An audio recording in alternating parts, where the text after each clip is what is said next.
మాకు కొద్దిగా ఒక 20 ఎకరాల మెట్ట పొలం ఉండేది. వర్షం పడిందంటేనే మాకు ఆ సంవత్సరం పంటలు కనీసం బోర్లు గిరి కూడా ఉండవు. అటువంటి ప్రాంతంలో పుట్టిన వ్యక్తిని మా అమ్మా నాన్నలు ఏం చదువుకోలేదు. అయితే వాళ్ళకు ఒక ఆశ ఉండేది, మా పిల్లలను చదివించాలని చెప్పి కష్టపడి వాళ్ళు పొలం పనులకు వెళ్ళి వచ్చేసి నన్ను చదివించారు. చదివించిన తర్వాత నేను ఇక్కడికి విశాఖపట్నం లా చేయడానికి వచ్చిన తర్వాత నేను కూడా ప్లాన్ చేసుకున్నా. తల్లిదండ్రులు ఎంత కష్టపడి వాళ్ళు ఒక రకంగా పొలం పోయి వాళ్ళు కష్టపడి మనం చదివిస్తే మనం ఏం కావాలి, ఏ విధంగా తల్లిదండ్రులు రుణం తెచ్చుకోవాలి, ఈ సొసైటీకి మనం ఏం చేయాలని చెప్పి ఆ రోజు ఎప్పుడు ఆలోచించుకునేవాళ్ళం. ఆలోచించుకుని అప్పటి నుంచే ఒక ప్లాన్ చేసుకున్నాం. ఆ ప్లాన్ ప్రకారం దాన్ని ఒక హార్డ్ వర్క్ తోటి మనం దాన్ని సాధించుకోవడం జరిగింది.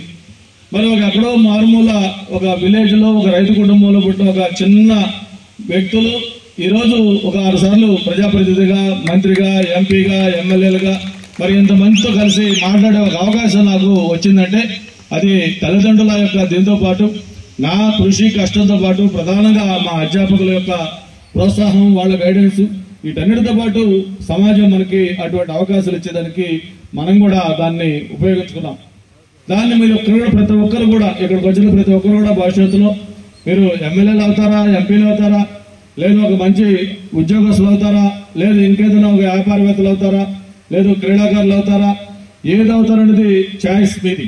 మీరు దానికి నిర్ణయం తీసుకోండి.